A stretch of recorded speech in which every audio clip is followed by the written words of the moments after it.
हरे कृष्णा। आप सभी का दिन शुभ हो। भाद्रपद मास के कृष्ण पक्ष में आने वाली एकादशी का नाम है अजय एकादशी और शुक्ल पक्ष में आने वाली एकादशी कहलाती है परिवर्तनी या जल झूलनी ग्यारस। आज के इस वीडियो में हम आपको बताएंगे अजय एकादशी व्रत की सही तिथि, शुभ मुहूर्त और पारण मुहूर्त के बारे में। अजय एकादशी का व्रत भगवान विष्णु को समर्पित एक महत्वपूर्ण व्रत होता है। मान्यता है इस दिन अगर श्रद्धा और नियम पूर्वक व्रत रखा जाए, कथा का श्रवण किया जाए तो भगवान विष्णु का पूजन किया जाए तो ऐसे व्यक्ति को स्वर्ग की प्राप्ति होती है और आपके सभी पापों का भी नाश हो जाता है। साथ ही उसे अश्वमेध यज्ञ के पुण्य के बराबर फल प्राप्त होता है। इस बार एकादशी तिथि प्रारंभ हो रही है 18 अगस्त दिन सोमवार को शाम 5:23 से। इससे पहले तक दसवीं तिथि रहेगी और एकादशी तिथि समाप्त होगी 19 अगस्त मंगलवार को दोपहर 3:32 तक। इसलिए इस बार 19 अगस्त के दिन मंगलवार को केवल एक ही दिन अजय एकादशी का व्रत रखा जाएगा। सभी गृहस्थ जन और वैष्णव जन केवल इसी दिन व्रत रखेंगे और सोमवार के दिन दसवीं तिथि के नियमों का पालन किया जाएगा और तुलसी के पत्ते भी दसवीं तिथि को ही तोड़कर आप रख लीजिए।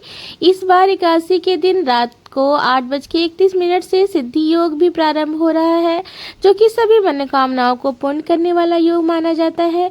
इस दिन सूर्योदय होगा सुबह 6:08 पर और सूर्यास्त होगा शाम 6:52 पर। राहु काल रहेगा दोपहर 3 बजे से 12:32 तक। एकादशी की प्रातः काल सुबह पूजन मुहूर्त रहेगा सुबह 4:47 से लेकर 5:52 तक और शाम की पूजा शाम 6:57 से लेकर रात 8:02 तक की जाएगी।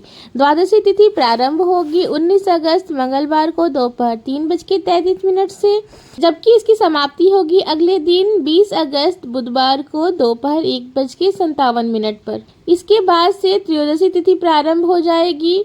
हरिवासर का समय 19 अगस्त को मंगलवार को यानी एकादशी के दिन रात 9:30 पर समाप्त हो जाएगा।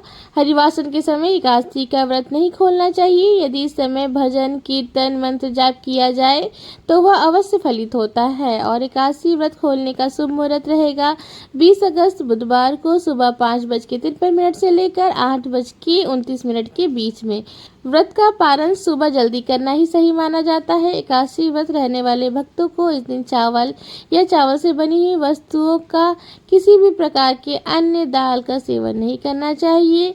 श्रद्धापूर्वक व्रत रखना चाहिए। शाम के समय फलाहार करके रात्रि जागरण करनी चाहिए। जो लोग इस दिन फलाहार नहीं करते, केवल निर्जला व्रत रखते हैं, उन्हें अगले दिन सुबह ब्रह्म मुहूर्त में उठकर पूजन करने के बाद शुभ मुहूर्त में व्रत का पालन करना चाहिए। भगवान विष्णु को भोग में तुलसी के पत्ते अवश्य रखें। द्वादशी तिथि को अपने सामर्थ्य के अनुसार दान दक्षिणा देकर तुलसी के पत्ते और जल से या पंचामृत से व्रत का पालन करना चाहिए। इस दिन यदि दान दिया जाए तो उसका पुण्य अगले कई पीढ़ियों तक प्राप्त होता है और ऐसे व्यक्ति को पितरों को भी नरक से मुक्ति मिल जाती है। जन्म जन्मांतर के पापों का नाश होकर वैकुंठ लोक में प्राप्ति होती है। यह थी आज की वीडियो। अगर आपको ये वीडियो पसंद आई हो, ये जानकारी पसंद आई हो तो उसे लाइक और कमेंट अवश्य करें और दूसरों को भी शेयर करें।